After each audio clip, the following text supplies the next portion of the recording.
Hello everyone. Today we talk about how to fix the app of TikTok. We will go to settings, then we click on apps. After that we will search the app TikTok and we click. Then we will on for stop. After that we go to storage.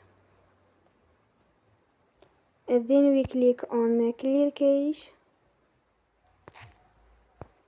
In the end, turn off your phone and you will restart your phone again. Don't forget to support us by like and subscribe. See you next time and thank you for watching.